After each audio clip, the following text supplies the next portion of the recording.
Hey everybody, welcome back to another movie review. Hope you guys have been enjoying the content channel as of late.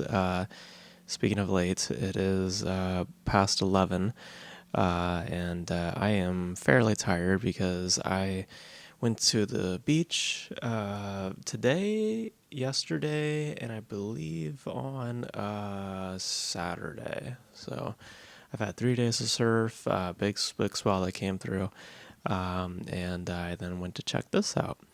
So, so I'm a little exhausted. So just my apologies. And I have not had dinner yet. So after this, I'm gonna have me some dinner.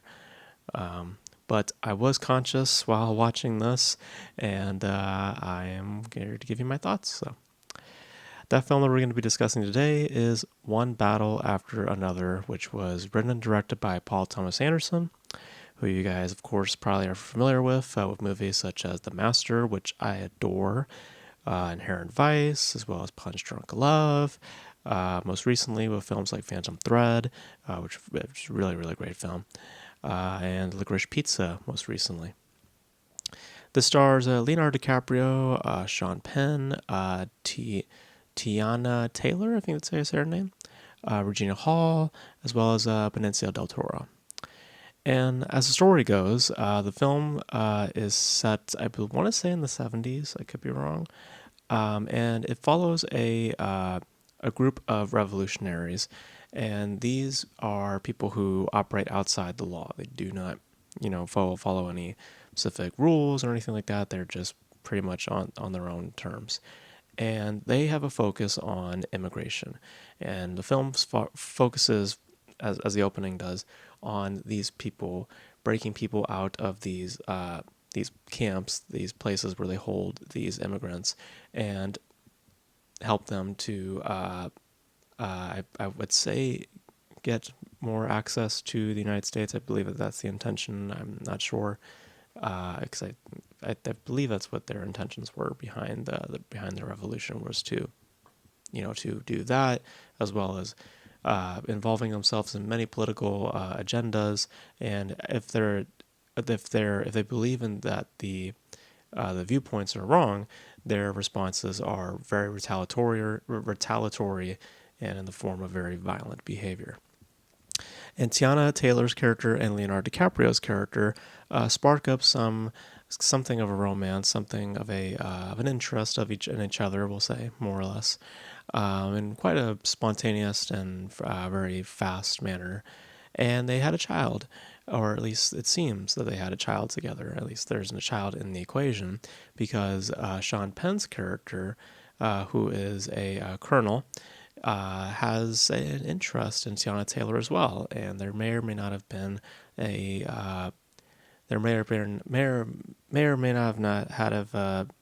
something in between these two also.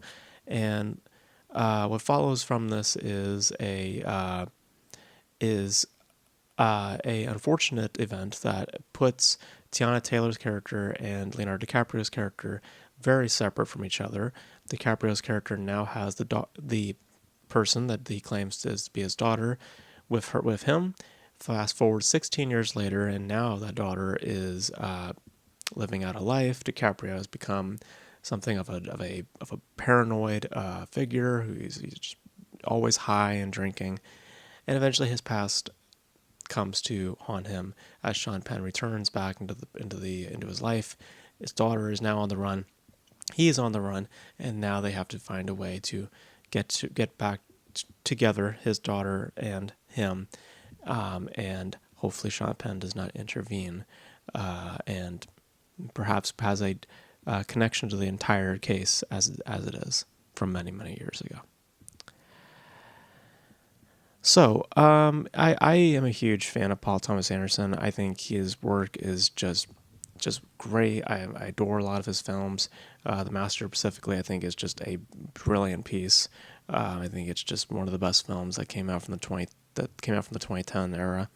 And I was very much looking forward to this because of just how much I adore him as a filmmaker. So obviously, I was very intrigued to see this. And to speak positively, I mean, there are many great elements here. I mean, for starters, I think all the performances here are very impressive. DiCaprio is great. I think that The girl that they have, a Chase something, who I believe this is her first like major step as an actress, and she did a very good job. Regina Hall, Tiana Taylor, all these people did great. Sean Penn, especially though, I have to say, really stood out. I thought he did a very, very good job at being this like cowardly and odd, but also intimidating type of presence. Um, Almost like like the term, like just dangerous. Like this just has this very dangerous quality to him as a character, very kind of unpredictable in nature in some regard. Um, and I thought Chopin brought all those elements to life very, very well. Um, Visually, it is quite stunning to look at, especially when we get to the desert. Because I don't know if it's done in IMAX format. I could be wrong, but I feel like it was done in IMAX format at some points. Um, and visually in those ends, it just looks really, really remarkable. There's a point where there's like a car chase, and just the way that the camera is being utilized, it just was really, really visually nice to look at. And it has generally a fair level of investment. I mean, just by how long the film plays, you would hope that you are intrigued, and for the most part, you are. And it largely, I believe, it is to do with the performances that are at play, and a lot of just the work that's being done on camera, just really, really keeps you intrigued. Where things feel deflated for me, which is where I would kind of ultimately kind of surmise the movie for me, which is a deflated quality, is actually to do with that runtime itself, which I didn't think would really be an issue going into this, but unfortunately, with what is solid craftsmanship, actually is brought down by the weight of its runtime, because it is trying to be. I don't think it's by intention, but it just has that feeling to it where it is almost acting like two specific kind of filmmakers, that being of Martin Scorsese, because it has that sense of just wanting to exercise this story to its thin points, and then you have the presence of Sergio Leone, which I believe is more of a direct influence on the film, especially when we get towards the end of the film, being in the desert. It echoes kind of that Sergio Leone type of quality. Um, and I don't believe that I don't believe that in the literal of presenting more actually creates more. And if anything, I think that it actually, like I said, deflates the significance of what you are watching. And it again feels like as if we're stretching the circumstance to where when tension is actually there, when tension is hoping to be produced, it actually arrives more in like small doses and in much big doubts, frankly. Because a lot of my time when I was sitting watching a lot of these scenes play out was, why is it really stretching and taking its time? And I get the undertone to it. I get the secondary layering behind that stretching of time, because it's also wanting to have this political commentary on the climate that is surrounding these characters and that the characters are involved in. And kind of addressing ultimately what the film is about, which is about the hypocrisy and the price of living in a truly free world, the idea of the price of freedom, that whole idea, that definition of freedom, and what does that mean for certain people, and just how does that reflect, and how does that make them truly understandable or not.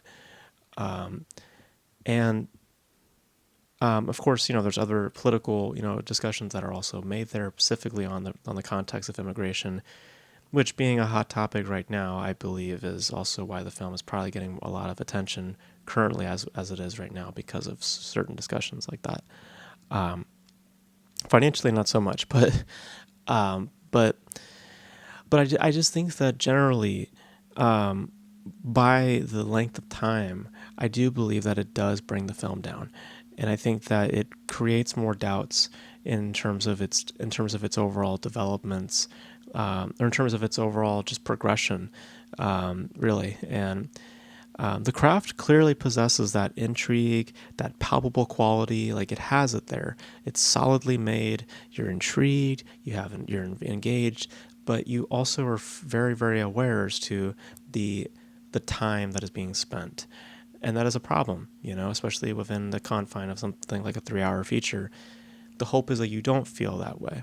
But in the case of this, I did feel that way. I felt the runtime. I felt at points the film was going to stop, but then it kept on going. And, I understood why it kept going in some regard, because of just trying to tie up loose ends. I understand. But there's a lot of times where I felt that we didn't necessarily needed to see things, and it's kind of better left unexplained, or visually it kind of is more expressive than none. So it just feels more deflated than it should have been, and I feel as though it does bring the film down a bit for me. It doesn't bring it down to a place where I believe it is terrible or anything like that. I still believe that the film generally, by how it is made, is good, and there are good qualities to it. To where ultimately I stand on my point where I believe that the film is ultimately good. But would I bring it any higher than that? I don't think I would, because of just by design, by how it is edited, by the choices of what we're seeing here, by the choices of what the filmmaker decides what we need to see. I just don't believe that we needed to see the entire circumstance as much as what is important within the circumstance. And that's the distinction that I was hoping would be made in this case, but it wasn't. So deflated, but still engaging and still investing, acted very well, visually stunning. It has good qualities to it. It's just this one thing that I know maybe sounds like nitpicking, but as just how it felt for me watching it is what really brought it down. This was more heavy for me in terms of viewership than I was hoping it would be. So those are my thoughts on One Battle After Another. I think it's good, but I don't think it's great. I think that the runtime is what definitely kind of kills a lot of the spirit of the film. But generally, by how it is made, by the acting, it has a lot of good qualities to riding with it. I just don't believe that generally at the end of it, I felt as though, because the circumstance itself is also fairly straightforward. It's very wordy in terms of how I described it at the beginning, but as you watch, it's like, yeah, it's pretty straightforward, So it just leaves more, like I said, more doubts than passion for the craft that clearly is there. There is good craftsmanship. There's things there that is fascinating, but it just is brought down by the real weight, both literal and figuratively, of its runtime. So, but those are my thoughts on the film. Let me know your thoughts on One Battle After Another if you guys have seen it. A lot of you have not seen it, based on the box office. But let me know your guys' thoughts on the film, your guys' thoughts on Paul Thomas Anderson as a filmmaker, how you guys feel about his work. Let me know all your thoughts in the comment section below. And that's going to be it for this video, guys. Thank you guys for tuning in. And until then, I will catch you guys in the next video. Bye.